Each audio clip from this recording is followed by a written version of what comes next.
Welcome to another edition of Expat Hoops. This is episode 101, and today we welcome Andy Ogide to the pod. For college, he attended the University of Mississippi before transferring to Colorado State University to graduate. Professionally, he played in numerous countries, starting with Spain and ending in Romania. Yeah, Tony. In between, he also played for Team Nigeria in numerous international competitions, including the 2016 Olympic Games in Rio. But before we get into it with his career, we actually have to formally welcome to the pod from one Andy to another. Welcome to the pod, Andy. Hey, thanks for having me, Andy and Tony. Glad to be here. So thank you so much for sitting down with us. We kind of talked a little bit off the pod about this we struggle with the question of actually how to ask it. But when you were having a successful college career, when did it kind of become sort of like, okay, you know what, I can do this professionally, can do this for a career, at least for some period of time. And what did that kind of look like for you in terms of trying to find an agent before you would land that first job? Yeah, no, that's a good question. It all happened kind of fast. After my junior year, I went back home to Atlanta and I was training. And the director of the Boys and Girls Club actually was like a part-time agent, and he put me in touch with like some overseas guys, and we just trained and things like that. And he somehow had an offer for me in Japan. He was like, because I was graduating, because I transferred from Ole Miss first back in the days where you had to sit out a year before you could play. So I had my degree already. So he was like, you can go overseas or you can go back to school. And I was like, overseas? I knew those guys that played, but I didn't know much about it. And so he had got a contract offer for me, and I took it to my coaches and was like, hey, I got this. And then we kind of talked about it. I didn't know if I was going to stay there, transfer, go overseas. And long story short, I decided to stay. And then during my senior year, agents started kind of reaching out overseas in NBA. And then I decided to sign with BDA, had an agent named Ugo Udezu, Nigerian guy. And I ended up signing with him. And he got me my overseas deals and everything my first few years while I was out. The Nigerian diaspora reaches far and wide, and we'll get into that a little bit later. Everywhere. We are everywhere. Even on this podcast, more than once, right. to say the least. Oh, yeah. You started your career in Spain. You spent 3 years there. That is a great place to start playing basketball as a professional. I don't want to say that you in terms of getting into your actual professional career, I don't want to say it was easy, but I'll tell you that your transition was a little bit more smooth than a lot of other people that we've had in the podcast as well, considering you had offers and you got into your agent and you just kind of hit the ground running right away. And you went to one of the top countries overseas in which to play basketball. So tell us about your experience when you landed in Spain. Oh yeah, I was so lucky. I mean, Spain's such an easy place to live. It's one of my favorite places in the world, and I honestly probably wasn't really ready for it because my first year I ended up leaving the first team I was on. Breogán was one of the top teams in the second division, and then going to the first division, ACB.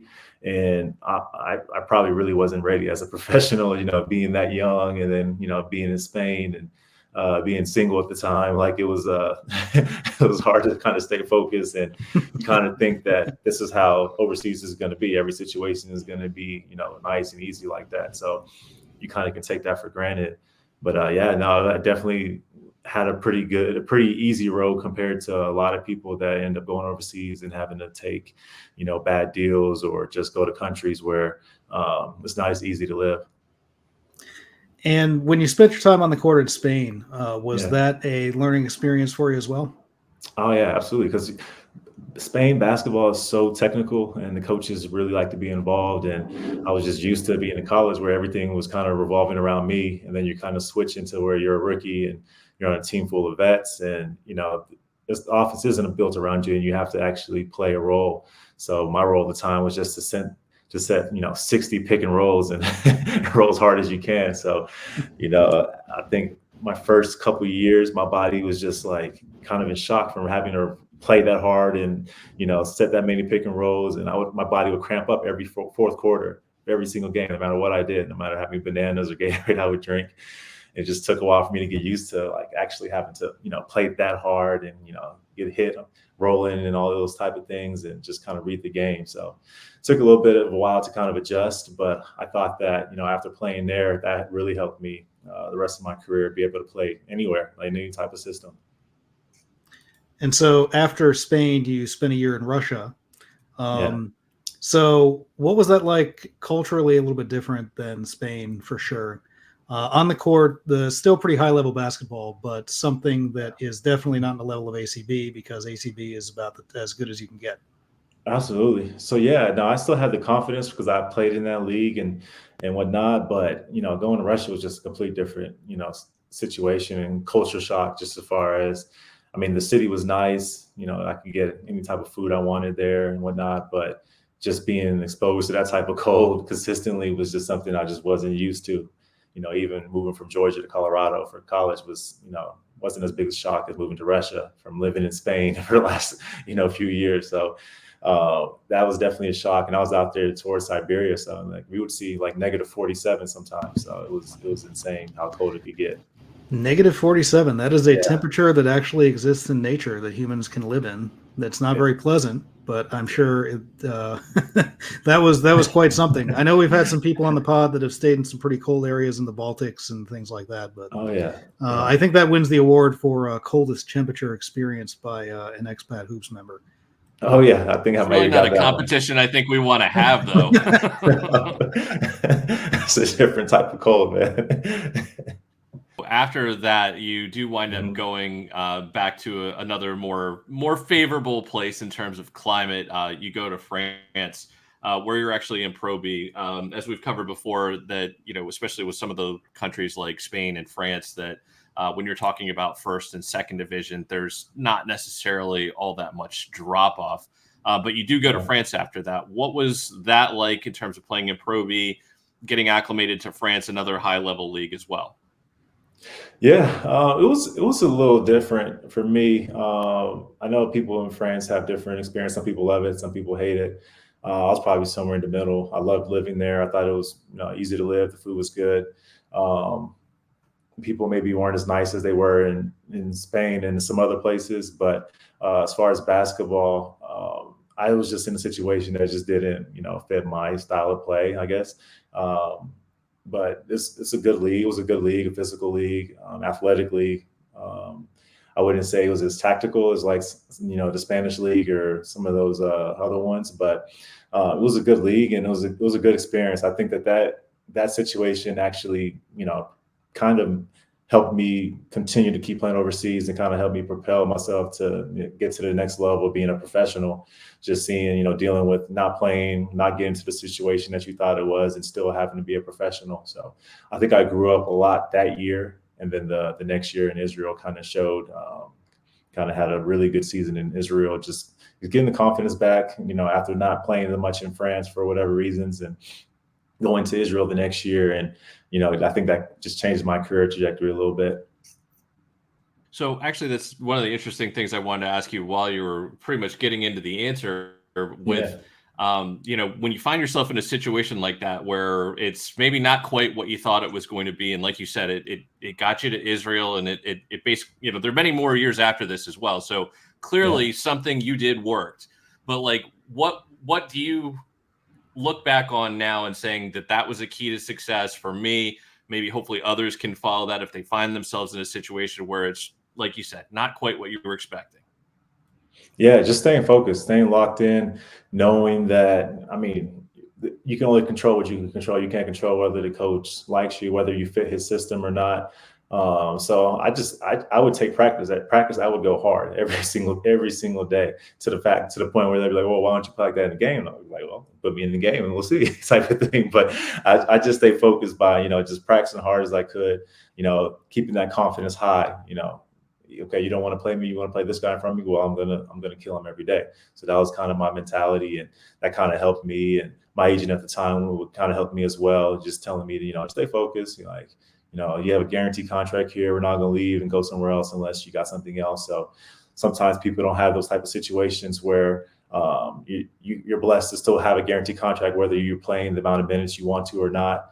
And, so I took advantage of that. I stayed there. I was like, if you guys want to cut me, cut me. They didn't want to, so I ended up staying the whole year, and then probably not being in the best situation, emotionally for both of us. But for me, my mentality to stay the same. It was just to stay confident.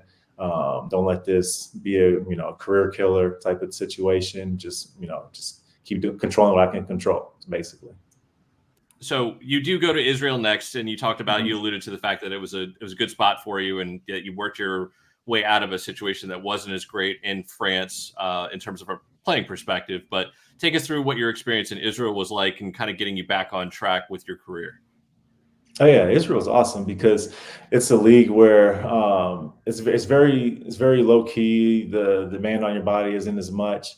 It's not as physical as some of these other leagues, but you can kind of go there and they'll give you the ball if you're a foreigner, and they'll let you kind of do your thing. So that was my first real experience overseas, where the coach was just like, Andy, we're going to play through you. You're going to be the main guy. Like, it's kind of like college. So it was just a great way to get my confidence back. I don't know if you probably had other people that played in Israel, so you know about the Shabbat. So there's those Fridays where you kind of have off. So the practice schedules aren't as rigid as they are like in a place like France, where we have 2-a-days, multiple times during the week and whatnot. So it was way easier on my body, and it was just a great experience. Just focus on basketball, find that love again. So that's what I did. I took full advantage of it. The coach told me I could rock, so that's what I went out and did, and helped that team stay in the league. I ended up going in. I think I was a late ad, maybe like in December or something. Can't remember. I was rehabbing a small injury that I got with the national team, and went to Israel, and was able to bounce back. So it ended up being a great situation for my career. I have to ask you before we get to your next stops.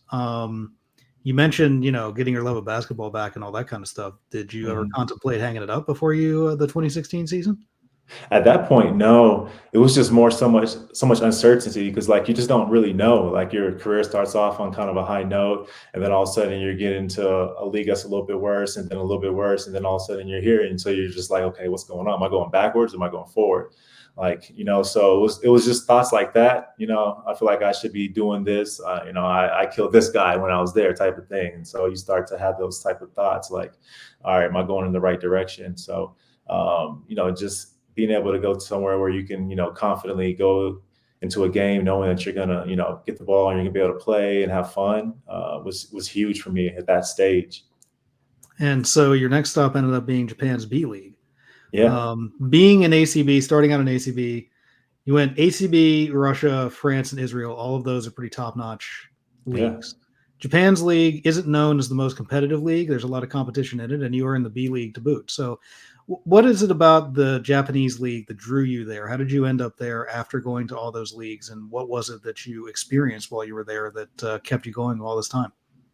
It was honestly, it was the money, man. It was actually the biggest deal that I had was over there, because Japan has a good amount of money. So they're able to pay, and like, I think they have 3 leagues, and all 3 leagues you can make, really good money. I know people in the 3rd league that can make, 5 figures a month over there, which for a 3rd league, that's not the case. So it was just the biggest deal I got, coming off the Olympics. I had some interest in Russia from the Red October team before they went out, and Sassari in Italy and things like that. But the money just wasn't the same. So I actually went for the money at that point. And it was just like, I was at a point in my career where I was like, my body felt pretty good, but it's like, playing 6-7 years overseas felt like, that's kind of a long time. Obviously, I wanted to play longer, but I just didn't know. So I was like, let me go with the money at this point. And I knew Japan was a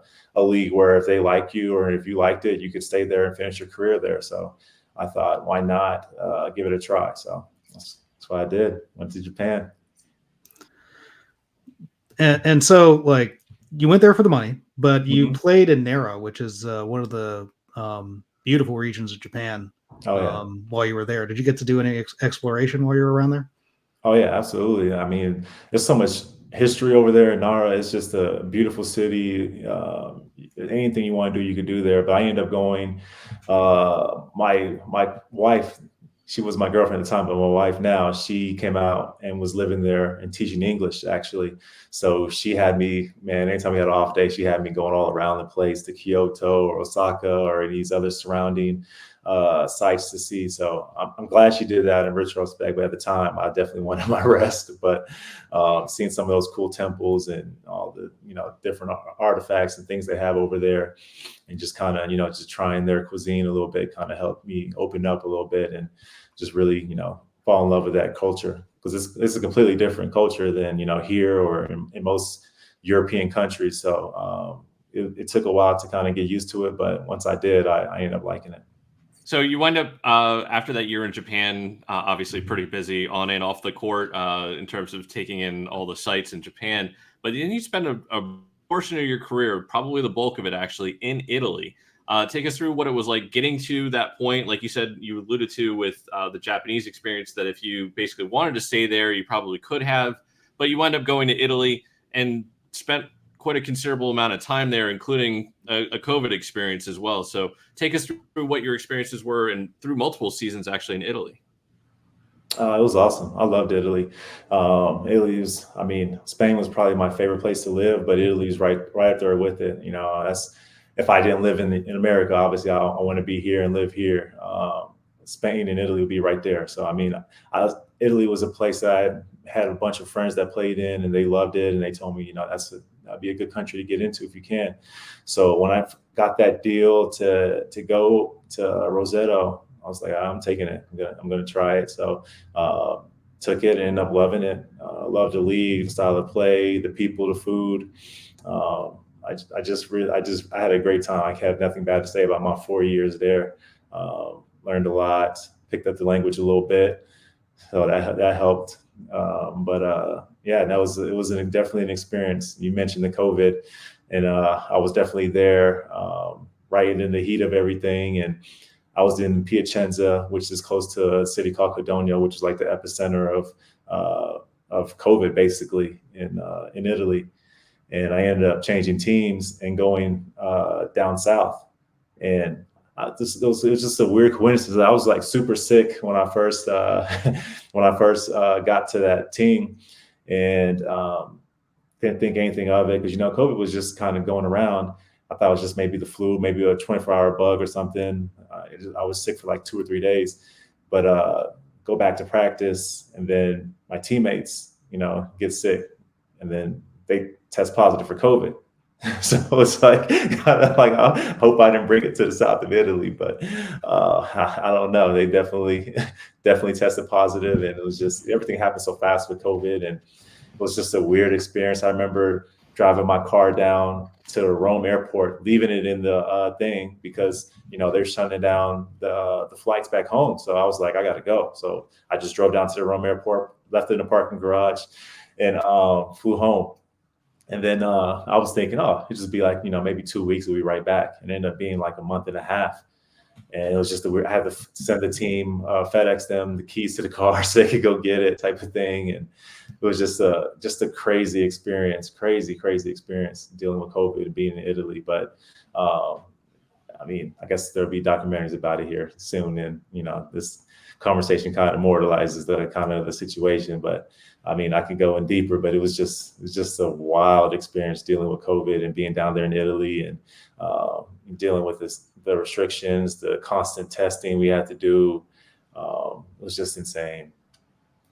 That actually is one of the things I was going to ask you to dig a little bit deeper on, is so when you're talking about you're switching teams, and you were the one that was sick, and but at that point in time, obviously you knew COVID was like something, but we didn't quite know what it was, or like all the things that we know now. But at that moment in time when you're switching teams, and what was the testing like, and especially as it's like, all right, you had it, and next thing you know, your teammates have it, and like what were the precautions at that point in time, and were they kind of like constantly evolving? What was that situation like in that moment?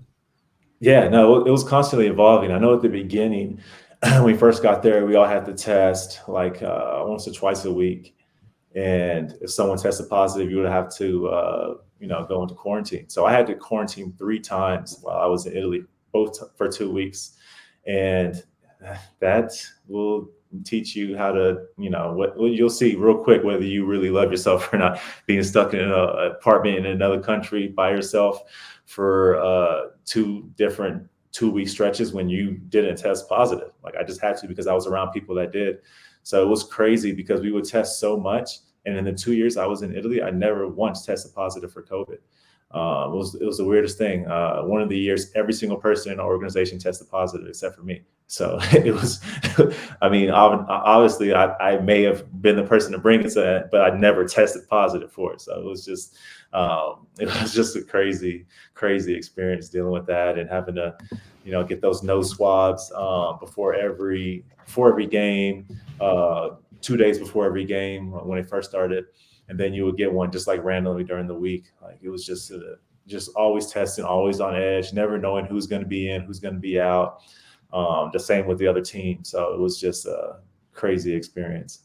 About how deep into the season did you get before you finally had to shut it down? We had, I think, like 4 regular season games, and then they had like another stretch of a season where they were going to do like a round robin, depending on where you were with the tournament, just to get more games. But we had like 4 games left, and we were on a heater too, so it kind of sucked because we were just about to get that 8th spot for the playoffs, which the team wasn't expecting. So it was just horrible timing for that. So we never actually got to end up really finishing the season. They just did, we came back, did a few games, but they, just cut it short and just went straight to the playoffs kind of thing. So it was just a wild situation. The following year was even crazier because things just kept changing. They had to keep changing the schedule because of different teams getting COVID and having to reschedule things and whatnot. So those last 2 years were just, insane. But thankfully I was in Italy and, a place where it was easy to live and outside of the COVID restrictions and whatnot. And so afterward, you did come back the following season. You talked about with one more season in Italy. Some of that was the weird period where we were in the midst of the pandemic, but there were also all sorts of restrictions that were being done. You were getting tested like you were before. How many games did you end up having in that season?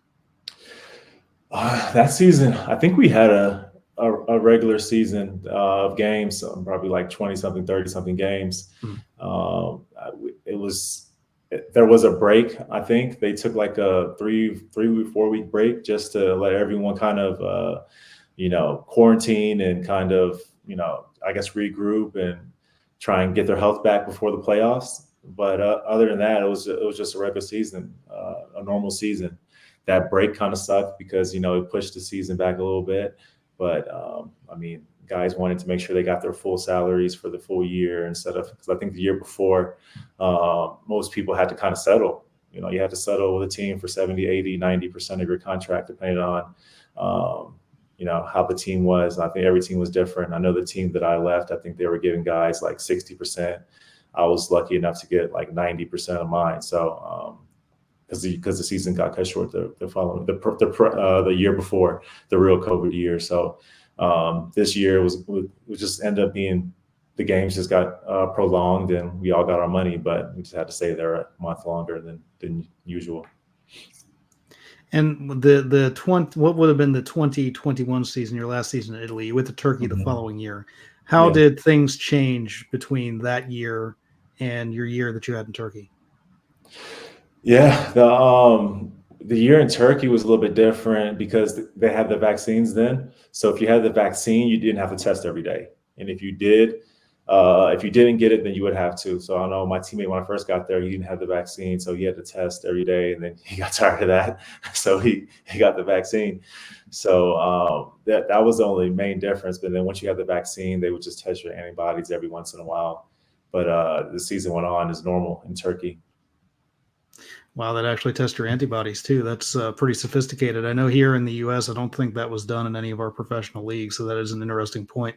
That you make there. As far as on the court in Turkey, so you've had 2 kind of weird seasons. You did have a full season in Italy. But at this point, where are you at in terms of basketball, and have things gotten back to normal on the court by that point? Yeah, things were getting back to normal a little bit. I mean, we still had guys going in and out, with COVID.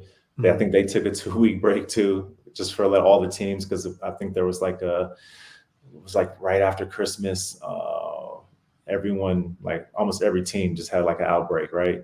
And again, I of course didn't test positive. I still have yet to test positive, but most of my teammates did. So we had to quarantine, and it ended up working out for me, because instead of quarantine, I just went home for a little bit and came back. So got a nice little break, and then we finished off the season. So the season ended up being pretty normal outside of that 2-week little window where the league just kind of postponed everything and let all the teams kind of try and get healthy. Now, after you are in Turkey, you wind up going to Argentina, and you play for a notable club. At least if you are in the world of soccer, you've probably heard of Boca Juniors. It's a huge club. The soccer stadium is massive. I don't think we've ever talked to anybody. I think we have talked to people who played in Argentina, but I don't think we've ever talked to anybody that's played for Boca Juniors on the basketball side.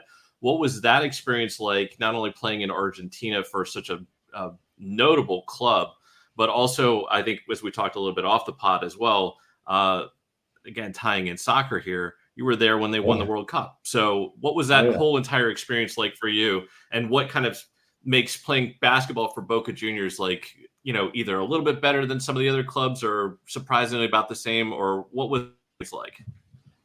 Yeah, no, Boca Juniors it's a great club to play for if you're in Argentina. One, because historically, they're one of the top teams. And then two, like you mentioned, the soccer team is just probably the most famous team in Argentina and one of the most famous in South America. So you walk around the city with that stuff on, everyone wants to talk to you, take a picture and whatnot. So it was a cool experience playing for them, honestly.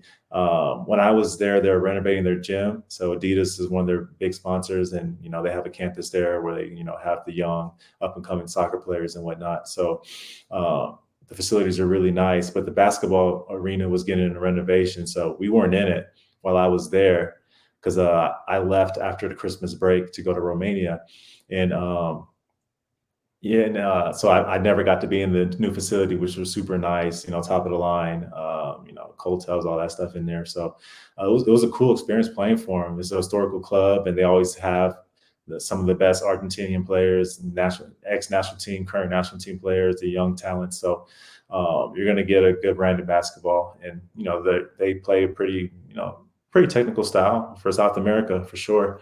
So it was a good experience, and then being there for the World Cup was just a whole nother thing. Seeing that country just explode for like a week straight. It was just, we lived on one of the busiest streets, and you just see people running back and forth, screaming, yelling, shooting each other with foam and cream and all this other stuff. Like it was just insane. Like I swear you could hear or feel the hotel like rocking, because we stay in hotels while we're there, and you could just feel it just rocking when they ended up winning. And it was just an insane experience seeing them and just going out there and just being in the middle of it. I went with one of the Argentinian guys that was ex-national team and whatnot, so he took me to all the cool places, and we just kind of just have fun with the fans that are or country people that were just so excited, crying tears of joy for days. They saw some of the craziest situations, people just so drunk, people so just hammered on the streets, just passed out, or just celebrating for, literally 24 hours for the first couple of days. So it was an unbelievable experience. Passed out from celebrating. Yeah. Yeah. I'm too tired from drinking all day. Yeah. Too tired from drinking all day. Yeah. No, it was crazy. Stepping over some bodies on the street. People. It's crazy. And so you mentioned you do go to Romania next. That's the last spot that you would play in, at least professionally. Take us through what it led you to Romania from Argentina, and what your experience in Romania was like to kind of cap off your professional career anyway. Yeah, it was kind of weird how it happened. So I had a teammate that my first year of Spain that was actually a head coach now, or assistant coach now, on one of the teams in Romania. And he was like, from the beginning of the year, he was like, "Hey, you should come out here, come play for us, And I was just like, "Oh no, I'm going out to South America. Blah, blah, blah. I got this deal. It's pretty good. It's guaranteed. I'm gonna go there." And then when I started feeling like I wasn't really playing much, we weren't in our gym. Our team was losing, so I was like, maybe it's a good time to go out there. And then once that they said they can, give me more money than I was getting there. I was just kind of made it a no-brainer to, go play for him, kind of full circle. Like that's where my career started. I was playing on a team with him, and then, it ended with me playing for him basically, as he was head assistant there. And so I ended up going there, and, I had a good experience in Romania. They didn't know much about the league and hadn't been there, but Bucharest is a really cool city, and it's really nice, super cheap to live. Everyone speaks English. It was like my first experience where it was like literally, everyone was speaking, all the teammates, everybody spoke English. So it made the transition super easy, and was just a cool, chill place to kind of, end the career. Thanks to Andy Ogide for coming on the pod today to talk about his long career spanning over a decade and including 9 different countries. Don't forget you can find us on social media on Twitter, YouTube, and Instagram at Expat Hoops. And speaking of YouTube, our exclusive extras will be there, including what we're about to talk about with Andy, including his time at the Olympics for Nigeria. Hello, and thanks for watching. Be sure to give the video a like, and you can watch more videos over here. You can also click subscribe over here so you're notified when we have new content here on Expat Hoops.